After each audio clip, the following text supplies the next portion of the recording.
Hey, muy buenas noches a todos. Deseo de todo corazón que el amor de Cristo Jesús esté con todos ustedes. Amplexus in Cristo. Dios les bendiga mucho y sean bienvenidos esta hermosa noche a lo que es nuestro estudio devocional bíblico sistemático semanal. De verdad que por la gracia, la misericordia y fidelidad de Dios es que estamos aquí una nueva noche para poder iniciar con este estudio devocional bíblico sistemático semanal que tenemos todos los días martes a partir de las 9:30 de la noche, hora en base de la Ciudad de México. Para mí, hermanos, es un placer, un privilegio y un gran honor estar nuevamente aquí con ustedes. De verdad que es un gusto enorme. Le agradezco a Dios por eso. Y bueno, recuerden siempre acompañarnos en todas nuestras transmisiones en vivo, que tenemos 3 por semana, 3 semanalmente, los días martes, viernes y domingos. Martes y viernes 9:30 de la noche. Los días martes tenemos estudio devocional bíblico sistemático y expositivo en base a la palabra de Dios. Ahorita estamos en lo que es 1 Tesalonicenses capítulo 3, y los días viernes tenemos temas diferentes, variados y especiales. Los días domingos a las 9 en punto de la noche, reunión de oración. Así que recuerden acompañarnos en esta página que el Señor nos ha permitido tener los días martes, viernes y domingos. Martes y viernes 9:30 de la noche, domingos 9 en punto de la noche. Ya saben, hora en base a la Ciudad de México. Pues dicho eso, vamos a iniciar. Como siempre, siéntanse bienvenidos. Recuerden que hoy vamos a estudiar la palabra de Dios, entonces no hay ninguna acepción. ¿En qué sentido? No importa si eres hombre o si eres mujer, o si eres un niño, joven, adulto o persona de tercera edad, porque la palabra de Dios es para todos, hombres y mujeres, niños, jóvenes, adultos y ancianos. Y vamos a iniciar. Siéntete bienvenido. Veo que algunos ya están conectando. Buenas noches, Genaro Maya Vital, José Luis Romero, Luis Bermúdez, Ulises Muñoz, Pati Arango, Leti Cordero. Qué bendición poder verlos nuevamente. Como siempre, para poder iniciar, les hago un par de comentarios, sugerencias, recomendaciones para poder tener una mejor transmisión. Y en primer lugar es que vayan por sus Biblias. Las necesitan tener a la mano. Vayan por la palabra de Dios que tengan ahí cerca de ustedes. Vayan por la Biblia, por favor, a aquel lugar donde ustedes la guardan, porque hoy vamos a leerla, y aunque solo vamos a leer un versículo, es importante que la tengas ahí junto contigo.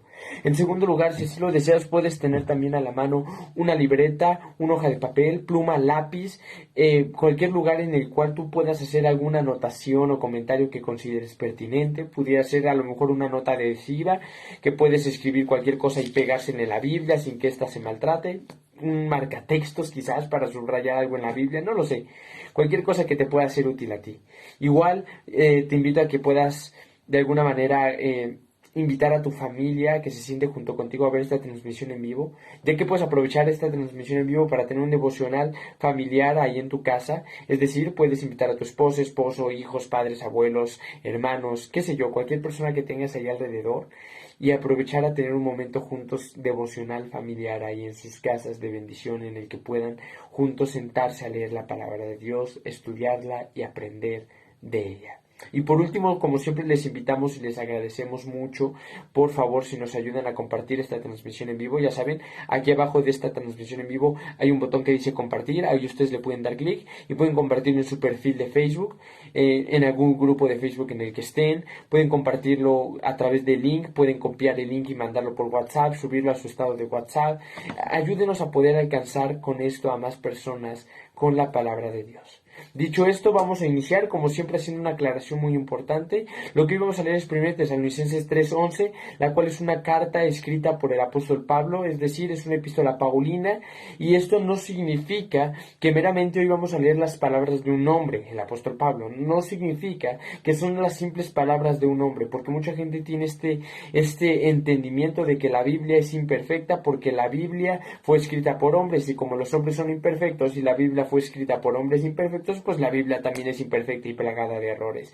No es así. Nosotros creemos que toda la Escritura ha sido inspirada por Dios. Confesamos la inspiración plenaria y verbal de las Sagradas Escrituras. Por lo tanto, la Biblia, lo que hoy vamos a leer, no son meramente las palabras de un hombre, es la palabra de Dios. Es Dios, por medio del Espíritu Santo, inspirando a hombres a escribir lo que está escrito. Es la palabra de Dios. Tomémoslo como eso, como esa cosa sumamente importante. Es la palabra de Dios. Démosle ese peso, démosle ese valor, sabiendo sabiendo que es la palabra profética más segura, sabiendo que es más cortante que cualquier espada de dos filos, sabiendo que es una antorcha, lumbrera, lámpara a nuestro camino, a nuestros pies, que es la suma de la verdad. Tomémoslo como eso, hermanos. Y por lo tanto es necesario creer y confesar que la Biblia es perfecta de principio a fin. Desde Génesis hasta Apocalipsis la Biblia no contiene ningún error, es perfecta.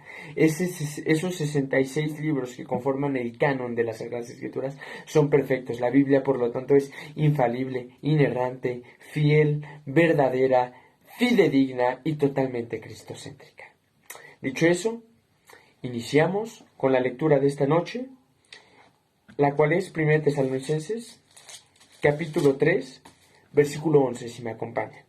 Dice 1 Tesalonicenses capítulo 3, versículo 11, mas el mismo Dios y Padre nuestro y nuestro Señor Jesucristo dirija nuestro camino a vosotros. A lo mejor es un versículo muy breve, pero vamos a ver aquí unas cosas bien hermosas. Vamos a poder profundizar un poco en esto, hermanos.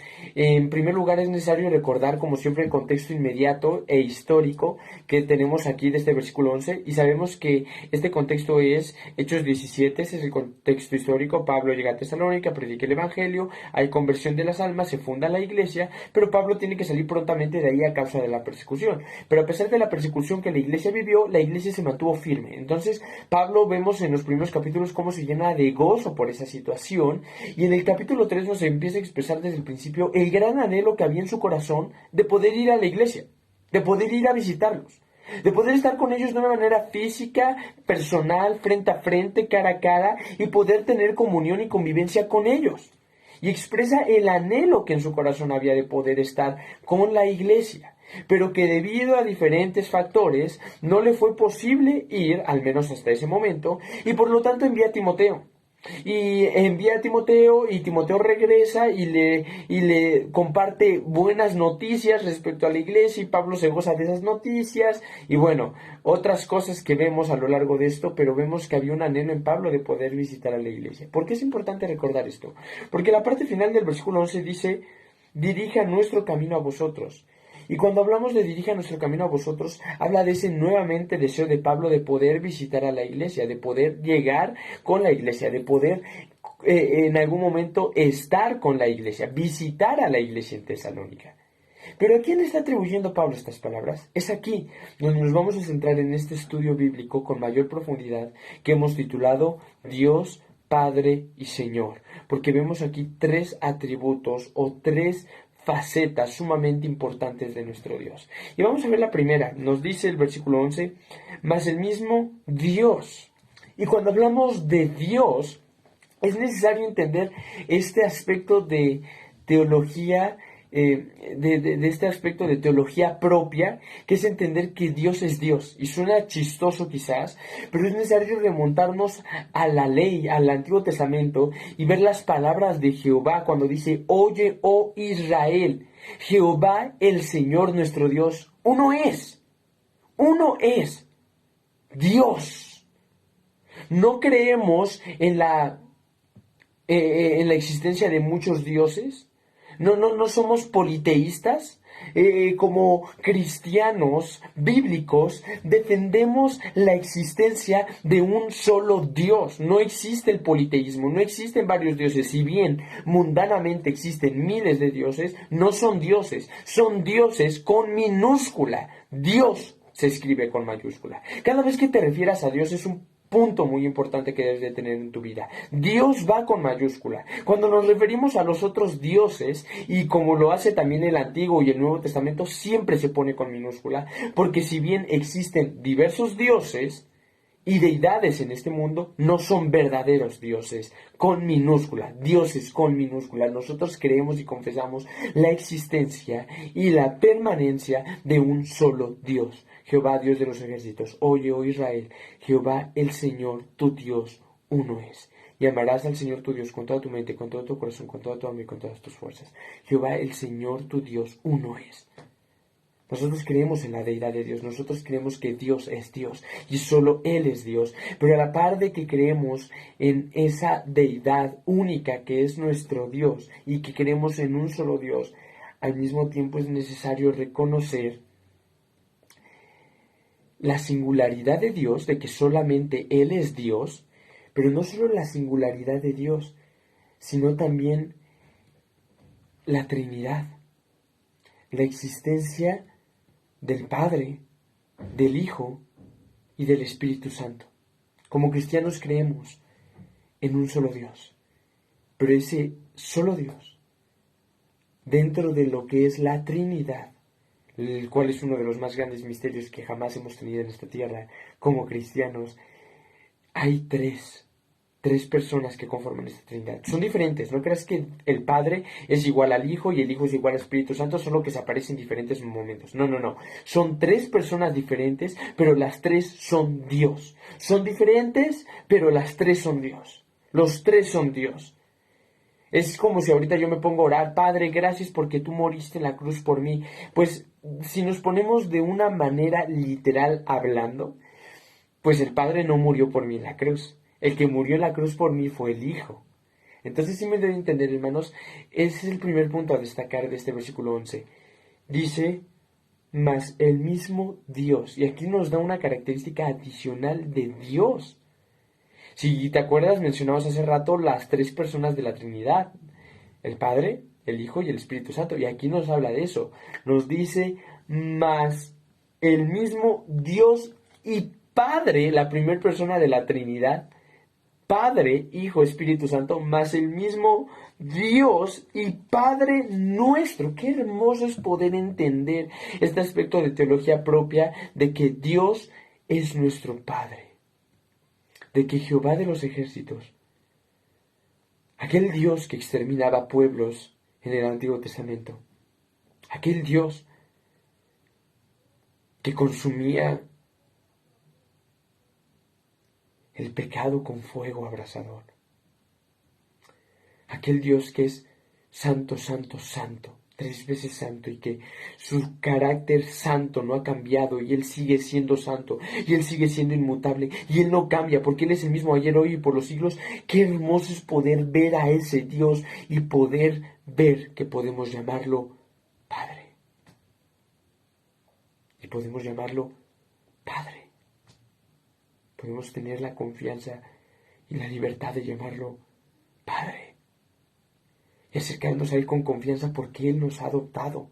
Romanos 1:15. Mas Dios no nos ha dado un espíritu de esclavitud para estar otra vez sin temor, sino un espíritu de adopción. Y cuando hablamos de adopción, también hablamos de la soberanía de Dios, porque el Padre es el que adopta al Hijo. No es el huérfano el que adopta al Padre. No, no, no. No es el huérfano el que dice: sí, yo quiero a ese Padre. No, no, no. Es el Padre el que adopta al huérfano. Entonces hablamos de la soberanía de Dios escogiéndonos a nosotros, escogiendo a nuestras vidas. Y dice: mas Dios nos ha dado un espíritu de adopción. Él es el que nos adoptó a nosotros. Él tomó la iniciativa en la salvación, no nosotros. Él es el que salva, no nosotros. No nuestras buenas obras, no es nuestro libre albedrío, no de que nosotros escogimos a Dios, no, sino que Él nos escogió a nosotros, como Jesucristo lo dijo. Mas Él nos ha dado un espíritu de adopción por el cual podemos llamarlo, clamarle: Abba Padre. Padre. Y cuando hablamos de Abba Padre, mucha gente tiene el concepto de que Abba Padre es como papito, como un cariño, pero no es verdad. Es una falsa idea, no te juzgo si la tenías, de lo que significa Abba Padre. Abba Padre transmite respeto, transmite admiración, transmite un profundo temor, un temor reverente, un temor de admiración hacia un padre, porque cuando tú ves a tu padre, no nada más lo ves con confianza, o con cariño, con amor, sino que cuando uno es pequeño ve a su padre con temor, porque lo ve como una figura de autoridad, lo ve con admiración, lo ve con respeto. Abba Padre. Qué bello es poder pensar que al Dios del universo podemos llamarle Padre. Mas el mismo Dios y Padre nuestro. Y esa palabra nuestro nos lleva a pensar en que Dios es de nuestra pertenencia. Dios me pertenece y yo le pertenezco a Dios. Dios es mi herencia, Dios es mi gloria. Lo decía el profeta Jeremías. Mas mi porción y mi herencia es Jehová. Dios me pertenece porque Él es mi porción y mi herencia. Dijo mi alma, por tanto en Él esperaré. Lamentaciones 3. El salmista mencionaba las mismas palabras: mi porción y mi herencia es Jehová. Dios me pertenece porque Él es mi herencia, porque Él es mi porción en esta tierra, porque Él me ha dado al Espíritu Santo, que son las arras de mi herencia, el sello de su salvación. Dios me pertenece porque Él es mi porción, Él es mi herencia, pero Dios no nada más me pertenece a mí, sino que yo también le pertenezco a Él, porque me dice: hijo mío eres tú, amigo mío eres tú. Pueblo mío eres tú, oveja mía eres tú, y tú que eres mi oveja, estás en mis manos. Mis ovejas oyen mi voz, y yo las conozco y ellas me conocen. Yo las conozco y ellas me conocen. Yo le pertenezco a Dios y Dios me pertenece a mí. Y están en mis manos, y de mis manos nada ni nadie les arrebata de las manos del Padre a sus ovejas, porque yo le pertenezco a Dios y Dios le pertenece a mí, y al pertenecerle yo a Dios, Él es la vid, yo el pámpano, y separado de Él nada puedo hacer, y al pertenecer yo a Dios, mi vida está segura en sus manos, porque mi vida no me pertenece a mí, sino que le pertenece a Dios, y Dios me pertenece a mí, porque Él es mi porción y mi herencia. No es el mismo Dios y Padre nuestro. Y después añade otro aspecto muy importante.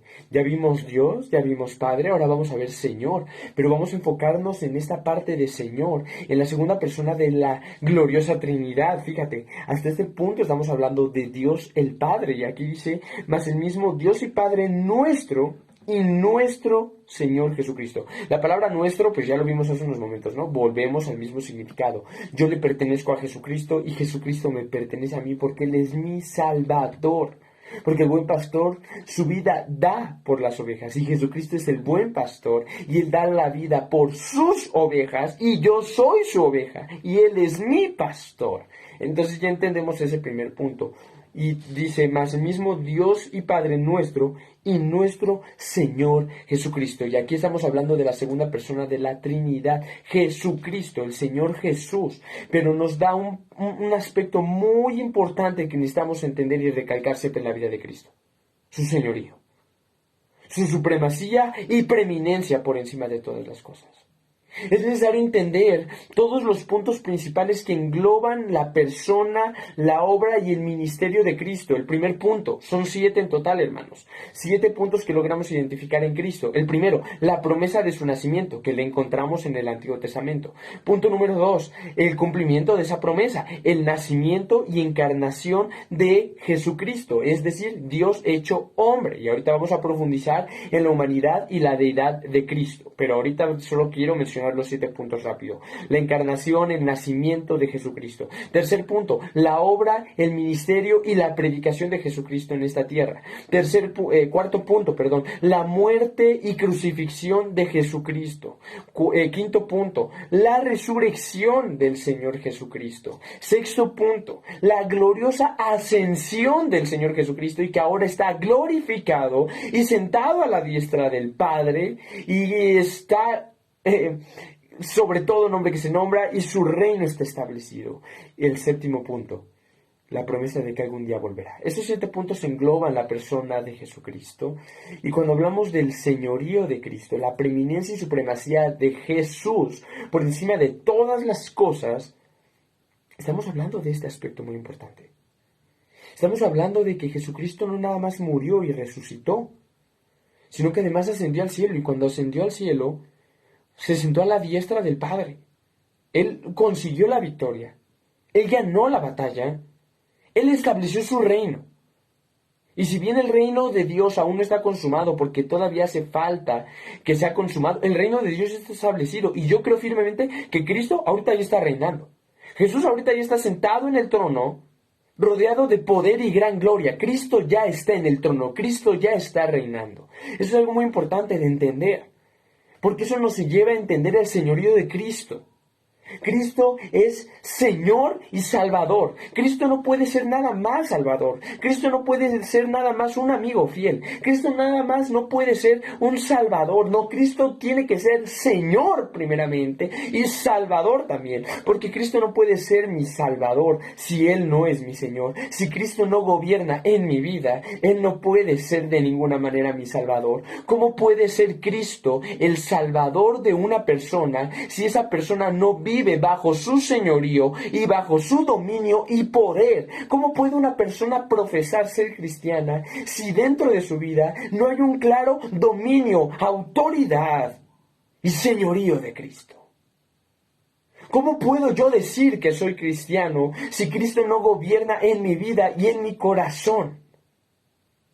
Cristo es mi Salvador, aleluya, gloria sea a Dios por ello. Porque Él murió por mis pecados y con eso pudo pagar mi deuda, darme perdón, darme una vida nueva y salvación y vida eterna. Pero Cristo también debe y es mi Señor.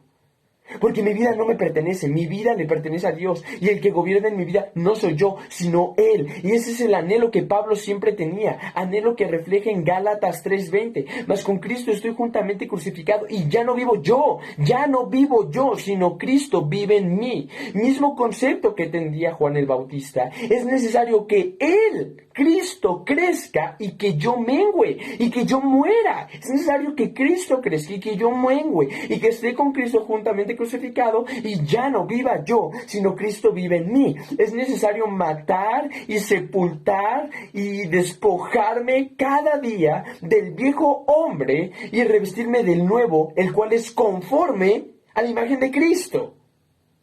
El cual es conforme a la imagen de Cristo. Es decir, todo lo que yo soy debe de dejar de ser para que cada vez sea más conforme a la imagen de Cristo, porque Él es mi Señor. Porque no podemos servir a dos amos. Porque aborrecerás a uno y amarás al otro. No puedes tener un pie con Dios y otro pie en otro lado. No, es Cristo el que debe de ser el Señor, el que debe ocupar la preeminencia y supremacía en la vida del creyente. De manera que, como Pablo solía decir, tenerlo todo por basura con tal de tener a Cristo, con tal de ganar a Cristo. Lo que Jesucristo mismo nos enseñó, que cualquiera que quiera ser mi discípulo, nieguese a sí mismo, tome su cruz cada día y sígame. Debe de existir una clara evidencia del señorío de Cristo dentro de la vida de un creyente. Y eso es una evidencia y un fruto de cuando una persona verdaderamente ha sido salva. Cualquier persona que dice yo soy salva, pero no ves de ninguna manera el señorío de Cristo en su vida, esa persona no es salva. Porque no puede haber salvador sin un Señor. No puede ser Cristo Salvador, sino también es Señor. Para que Cristo sea Salvador, primero tiene que ser Señor. Para que Cristo sea Señor, también tiene que ser Salvador. No son cosas que podamos separar, hermanos. No son cosas que podamos poner una de un lado y otra del otro. Nuestro Señor Jesucristo. Y hay varios pasajes que básicamente nos reflejan un poco de cristología, de la doctrina de la deidad y del señorío de Cristo. Y podemos ahí ver pasajes tan bellos como 1 Corintios, Colosenses 1, Filipenses 2, más Dios, más Jesús. No vio el ser igual a Dios como cosa que aferrarse, sino que se despojó a sí mismo, se hizo en forma de siervo, anduvo entre nosotros, hecho semejante a nosotros, y fue obediente hasta la muerte y muerte de cruz. Mas Dios, el Padre, le dio un nombre sobre todo un nombre que se nombra, para que delante del nombre de Jesucristo toda rodilla se doble y toda lengua confiese que Jesucristo es el Señor. Jesucristo es el Señor. Y toda rodilla se doble y toda lengua confiese que Jesucristo es el Señor. Es un bello pasaje, Filipenses 2, que nos demuestra el señorío de Cristo. También cuando tú lees Apocalipsis, ves a Cristo reinando, ves a Cristo en el trono, ves a Cristo en el poder. Es necesario entender, aunque no veas la misma visión que vio Esteban, porque Esteban, estando a punto de ser ejecutado, mira el cielo y dice, veo el cielo abierto y al Hijo sentado a la diestra de Dios. Es necesario que aunque tú no tengas esa visión literalmente hablando cada día, siempre tengas en tu mente y en tu corazón que Cristo está en el trono, que Cristo está sentado a la diestra de Dios y Él también debe de ser el Señor de tu vida. Él también debe de ser el que gobierna en tu vida. No puedes gobernar tú, no pueden gobernar tus deseos, tus concupiscencias, tu carne, tu yo. Prácticamente como Lutero solía decir, y es una frase espectacular, decía Lutero, solía pensar que el viejo hombre había muerto en las aguas del bautismo. Solía pensar, y yo pensaba que el viejo hombre había muerto, mi yo, mi carne, que había muerto en las aguas del bautismo. Pero descubrí que el viejo hombre sabía nadar, que el desgraciado sabía nadar, y ahora tengo que matarlo todos los días.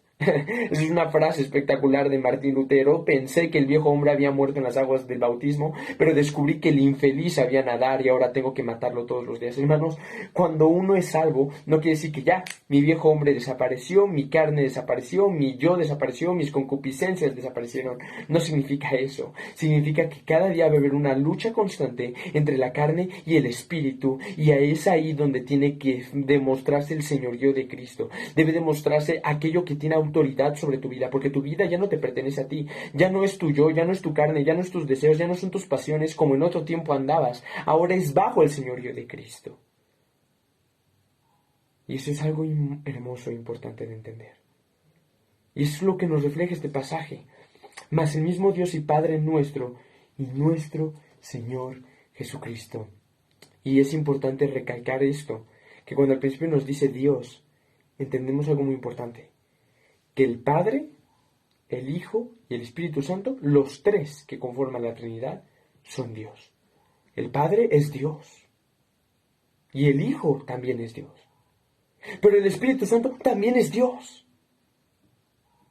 Es necesario entender eso, porque por ahí andan muchas doctrinas heréticas pensando que el Espíritu Santo nada más es una fuerza activa, que el Espíritu Santo no existe, porque no es Dios en realidad el Espíritu Santo. Ahí hay mucha gente pensando que Jesucristo no es Dios, que Jesucristo simplemente fue un hombre, fue un gran profeta, fue un profeta ungido por Dios, pero en realidad no fue Dios, simplemente fue un hombre. Ahí hay muchas doctrinas creyendo que Jesucristo fue un ser humano creado como cualquier otro, muchas doctrinas pensando que la Trinidad sí existe, pero pues los tres son diferentes, es una misma persona, solo que a veces se manifiesta como Padre, a veces se manifiesta como Espíritu, y a veces se manifiesta como Espíritu Santo. No creemos en el patrionismo, si no mal lo pronuncié, hermanos. No creemos en esas doctrinas heréticas. Es necesario entender que los tres son diferentes personas. El Espíritu Santo es una persona diferente. El Hijo es una persona totalmente diferente. El Padre es una persona totalmente diferente. Y los tres tienen funciones muy hermosas, pero los tres son Dios. En esencia son lo mismo. Son Dios los tres. El Padre no es el Hijo. El Hijo no es el Espíritu Santo. El Espíritu Santo no es el Padre, pero los tres son Dios. Y es necesario entender que el Padre es Dios, nos queda claro. El Espíritu Santo es Dios, nos queda claro. Es necesario entender que Cristo es Dios, porque vemos claramente la humanidad y la deidad de Cristo reflejada en las Escrituras. Todo aquel que niega que Jesucristo vino en carne, es decir, que Dios se hizo hombre, el tal tiene el espíritu del anticristo. Viceversa, todo aquel que cree que Jesucristo no era Dios, el tal también tiene el espíritu del anticristo. La Biblia lo dice. Es necesario entender que Dios, Jesucristo, era Dios hecho hombre. No era un humano deidificado, como lo hacen ver muchas mitologías. No, tampoco era un Dios humanizado. No. Era todo lo que Dios es, en todo lo que un hombre es. Dios hecho hombre. Y a lo mejor es uno de los misterios más grandes que pueden existir, el pensar cómo Dios estaba hecho hombre. Pero hermanos, es una realidad que tenemos que creer y confesar. Y algo hermoso es siempre poder entender que Dios es nuestro Padre, que Jesús, que también es Dios, es nuestro Señor y Salvador, y que el Espíritu Santo, que también es Dios, es nuestro Consolador y guía en este mundo. Y eso es lo que puedo compartirles en esta noche respecto a 1 Tesalonicenses 3:11. ¿Te das cuenta cómo solo de un solo versículo, tan corto a lo mejor o breve, podemos sacar tan gloriosas verdades? Mis hermanos, eso ha sido todo por esta noche. Como siempre, quiero invitarte a que terminando esta transmisión en vivo, tú mismo, por favor, ese es el propósito de estas transmisiones, generar en ustedes ese deseo y responsabilidad, ese compromiso con ustedes mismos y con Dios de poder profundizar en la Biblia. Es decir, ahorita terminando esta transmisión, o más al rato, ora brevemente a Dios rogando que las palabras de la Biblia puedan brillar como oro delante de tus ojos, como solía decir Spurgeon, que el Espíritu Santo te guíe a toda verdad. Y vuelve a leer la Biblia. En 1 Tesalonicenses 3:11, vuelve a leer ese versículo las veces que sean necesarias. Deja que ese texto taladre tu vida, tu corazón, tu mente. Se tatúe, se impregne en tu vida. De manera que eso te lleve a anhelar profundizar en la Biblia. De que, hermano, no nada más leas la Biblia. Lee la Biblia. No te digo que no lo hagas. Al contrario, hazlo. Porque mucha gente no lee la Biblia. Muchos cristianos no leen la Biblia. Descuidan la lectura de la Biblia. No, lee la Biblia. Léela. Léela, hermano, por favor. Pero no nada más la leas. O sea, no nada más creas que es sentarte media hora, una hora a leer la Biblia y ya, listo, terminé. Terminé de leer, terminé mi capítulo diario, ya. No nada más leas la Biblia. Estúdiala, ruméala, analízala, examínala. De verdad, hermano, anhela tener aún una preparación doctrinal, una preparación teológica, de manera que puedas profundizar en las Escrituras. Mucha gente está en contra de la teología y del estudio profundo de la palabra de Dios, y muchas veces usan argumentos totalmente absurdos, argumentos totalmente apócrifos, falaces y de una manera fuera de contexto, y mucha gente dice, no, hermano, es que yo no es buena la teología, no es bueno el estudio de las Escrituras tan profundo, porque la misma palabra de Dios dice que la letra mata. También la palabra de Dios dice que el conocimiento envanece. A ver, hermanos, un momento. Si en primer lugar esa gente que usa esos argumentos en base a la Biblia estudiaran para empezar las Escrituras, sabrían que esos dos textos no hablan de eso, y que los están torciendo, tergiversando y sacando de su contexto. Cuando Pablo nos dice la letra mata, mas el espíritu vivifica, nos está hablando de la ley. Y cuando dice que el conocimiento envanece, pero el amor edifica, nos está hablando de otra cosa totalmente diferente. La letra mata, sí, en un punto bíblico estamos hablando de eso, pero no aplica en el estudio de la Biblia. No leer la Biblia, a eso sí te va a matar, hermano. Si tú no estudias la Biblia, eso sí mata. Y el conocimiento conforme el mundo, hermano, y la sabiduría conforme el mundo, eso sí envanece. Pero el conocimiento de la palabra de Dios edifica. Que eso te lleva a meditar en la Biblia día y noche, hermano. Recuerda tú durante el día tu lectura diaria, tu devocional diario, algún pasaje de la Biblia. Procura traer siempre a la Biblia a tu mente. Eso te puede ayudar mucho aún en tus batallas. Y, ¿por qué no? Practica memorizar versículos, lo cual es una arma espectacular. ¿Para qué? Para que cuando estés atravesado por una lucha, te acuerdes de lo que hoy hablamos, de que Dios es nuestro Padre, y te acuerdes de lo que dice Hebreos 4:12, acerquémonos pues confiadamente al trono de la gracia. Hebreos 4:15, 4:16, acerquémonos pues confiadamente al trono de la gracia, para hallar gracia, ayuda y oportuno socorro. Acuérdate, memoriza versículos, memoriza dónde se encuentran, memoriza lo que dice el versículo. Y que todo ese conocimiento que tú vayas adquiriendo y madurez al pasar el tiempo de la Biblia, hermano, no nada más se quede en un mero conocimiento, sino que eso trascienda a una práctica. Es decir, no seas nada más oidor de la palabra o lector de la palabra, sino hacedor de ella.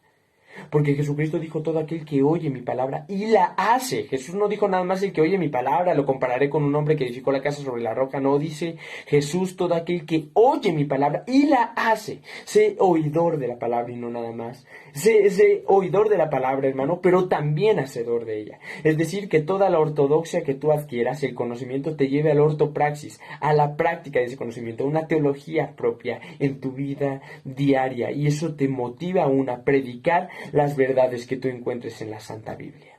Eso es todo por esta noche, mis hermanos. Que el Señor les bendiga mucho. Les mando un fuerte abrazo. Cualquier cosa, no duden en contactarnos. Ya saben que estamos para servirles en todo lo que se les ofrezca.